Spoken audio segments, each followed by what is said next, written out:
Hello. We're awfully glad to see you here. We've got important things to discuss, and we're so excited about the possibilities that the future holds for all of us.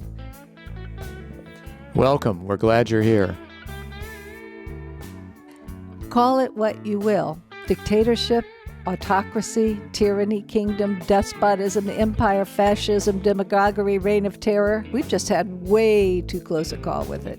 Like history, unless we learn from our mistakes, we're doomed to repeat them. Oppressive regimes seem to come on suddenly and take us by surprise, but there are signals and warnings. Oppression takes a sinister strategy. The villain makes you dependent on him. He seizes power and everyone turns sick, weak, and impoverished. He throws you a crumb. You survive. You're beholden to him. You hate him and you fear him, but you need him for your family's sake. He demands that you bow down to him, so you do. You have no choice. Fill in the name of any dictator. Caesar, Hitler, Stalin, Mao.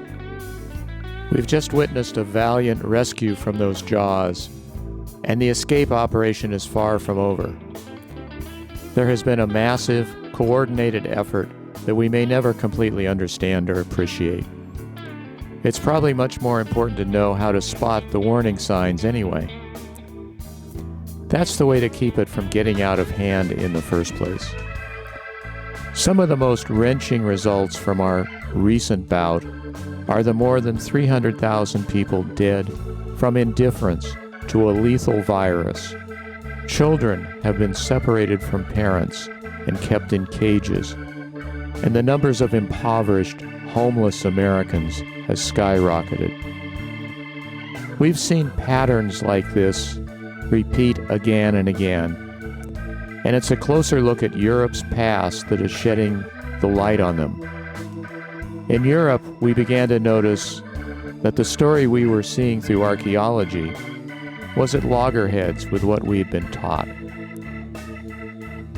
What we've come to realize is that the deception regarding Europe's past is yesterday's version of fake news, every bit as much as today's purveyors of falsehood. Just as the interpretation of many graves earlier had to be rethought from the ground up, with no preconceived assumptions, the applicability today also lies in a steadfast adherence to facts and away from superstition, and to a dogged pursuit of provenance and veracity. What are the sources for this information? Who is saying? Does it really make sense to you? On what basis is this assertion made? Friends and family who still cling to promises from the latest con artist, they've been duped. For them, it may be akin to a divorce. They may feel betrayed. Offering them new, honest promise that can deliver prosperity for all. Perhaps that can lead to a brighter day for everyone.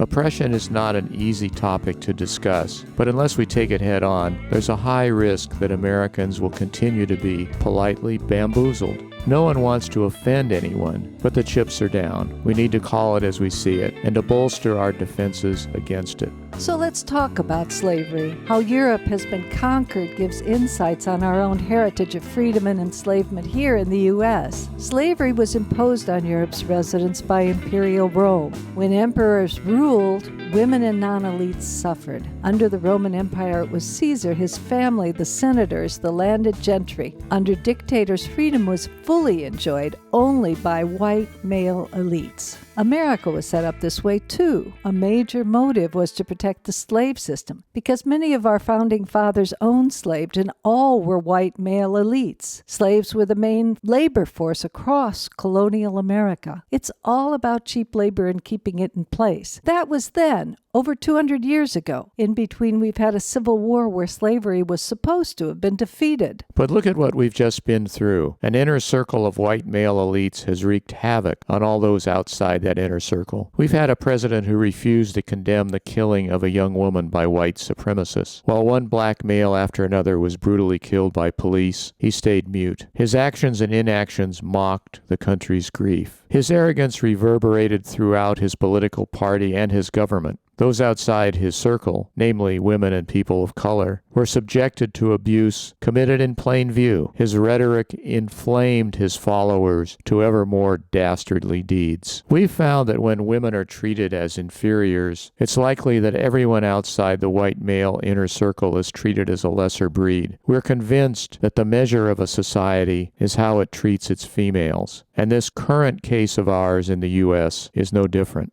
All of that fits right in with this country's worst history. Slavery of blacks in this country was centered in the South. Attempts to keep alive the symbols of slavery with trappings of the old Confederacy send a chilling reminder that the effect of slavery is far from extinguished in the South as well as the rest of the country. People of color have been treated disparately, historically and now. The U.S. was founded by slave owners, after all. The current vestiges of slavery remain today in the labor force: physical violence, human trafficking, and floods of money that ensure that these abuses all stay firmly in place. They are apparent just by not looking away, because the elite white male domination propelling them is always very clear. Forced prostitution makes vulnerable young women doubly the victim when they're prosecuted in our criminal system, and their male masters never are. People who are kept under the guise of domestic servants is another example, and the list goes on. As Americans, we're proud of our legacy of freedom, but in truth, it fully benefits only the white male elites. At every turn, people of color and women meet obstacles that the white male elites never encounter.